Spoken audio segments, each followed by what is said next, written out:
The Cuban Missile Crisis of October 1962 stands as one of the most perilous moments in modern history, a time when the world teetered precariously on the edge of nuclear annihilation.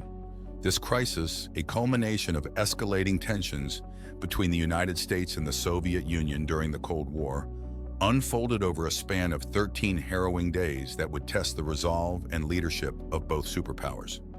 In this article, we will explore the timeline of events that led to this crisis and the nail-biting moments that ultimately diffused the situation, averting a catastrophic global conflict. What were the events that precipitated the Cuban Missile Crisis? To understand the Cuban Missile Crisis, we must first examine the geopolitical landscape that set the stage for this confrontation.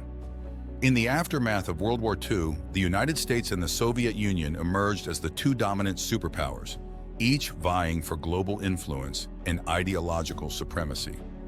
This rivalry, known as the Cold War, manifested itself in various proxy conflicts and a relentless arms race, as both nations sought to gain strategic advantages over the other. One such flashpoint was Cuba, a small island nation just 90 miles off the coast of Florida. In 1959, Fidel Castro led a successful revolution that overthrew the US-backed dictator Fulgencio Batista, establishing a communist government in Cuba. The United States, wary of the spread of communism in its backyard, responded with economic sanctions and covert operations aimed at destabilizing Castro's regime. In a bold move, the Soviet premier Nikita Khrushchev saw an opportunity to gain a strategic foothold in the Western Hemisphere by aligning with Castro's Cuba. In the summer of 1962, the Soviet Union began secretly shipping nuclear-capable ballistic missiles and personnel to Cuba, with the intention of establishing a formidable military presence just a stone's throw away from the United States. How did the crisis unfold, and what were the key events? On October 14, 1962, a U.S. spy plane piloted by Major Richard Heiser captured photographic evidence of Soviet missile installations under construction in Cuba. This revelation set off a chain of events that would bring the world to the brink of nuclear war. October 16, 1962. President John F. Kennedy is briefed on the presence of Soviet missiles in Cuba, setting in motion a series of emergency meetings with his advisors in the National Security Council. October 18, 1962. The United States establishes a naval blockade around Cuba, codenamed Operation Mongoose, to prevent the further delivery of Soviet offensive weapons to the island. October 22, 1962. In a televised address to the nation, President Kennedy informs the American public of the Soviet missile threat in Cuba and announces the blockade. He also warns of potential military action if the missiles are not removed. October 24, 1962. The Soviet Union rejects the U.S. demand to remove the missiles, setting the stage for a potential military confrontation. October 25, 1962. Tensions reach a fever pitch as a U.S. reconnaissance plane is shot down over Cuba, and a Soviet submarine nearly launches a nuclear-tipped torpedo at American naval forces, enforcing the blockade. October 26, 1962. In a dramatic turn of events, Khrushchev agrees to remove the missiles from Cuba, provided that the United States pledges not to invade the island. October 27, 1962. After intense negotiations, the United States and the Soviet Union reach a secret agreement in which the U.S. agrees to remove its nuclear missiles from Turkey in exchange for the dismantling of the Soviet missiles in Cuba. October 28, 1962. Khrushchev publicly announces the decision to dismantle the missile sites in Cuba, effectively ending the crisis. What were the lasting impacts and lessons learned from the Cuban Missile Crisis? The Cuban Missile Crisis had far-reaching consequences that reverberated long after the immediate threat had passed.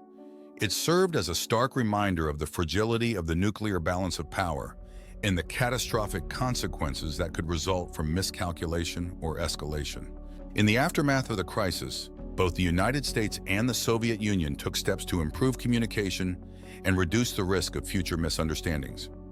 The installation of a direct hotline between Moscow and Washington, D.C., facilitated immediate communication between the two superpowers, reducing the likelihood of misinterpretation or delayed responses in times of crisis. The crisis also prompted both nations to pursue arms control agreements, such as the Partial Nuclear Test Ban Treaty of 1963, which prohibited nuclear weapons testing in the atmosphere, outer space, and underwater.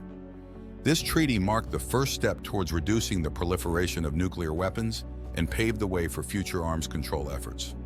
However, the Cuban Missile Crisis also highlighted the inherent dangers of nuclear brinkmanship and the potential for catastrophic consequences resulting from miscalculation or miscommunication. As Secretary of Defense Robert McNamara later reflected, the actions of all three parties were shaped by misjudgment, miscalculations, and misinformation. Historian Walter Lefebvre went even further, stating that the world survived the missile crisis was in part plain dumb luck. In the years that followed, the Cuban Missile Crisis became a sobering reminder of the need for diplomacy, restraint, and open communication in the realm of international relations. It served as a wake-up call for leaders on both sides of the ideological divide, underscoring the importance of finding peaceful resolutions to conflicts and avoiding the unthinkable consequences of nuclear war. As President Kennedy himself eloquently stated in a speech given 7 months after the crisis, in the final analysis, our most basic common link is that we all inhabit this small planet. We all breathe the same air. We all cherish our children's future. And we are all mortal. These words, spoken in the shadow of a crisis that nearly brought about global catastrophe, remain a poignant reminder of the shared humanity that transcends political and ideological divides, and the imperative to pursue peace and understanding in a world where the stakes have never been higher. If you found this video informative, make sure to subscribe to our channel for more content. Thank you.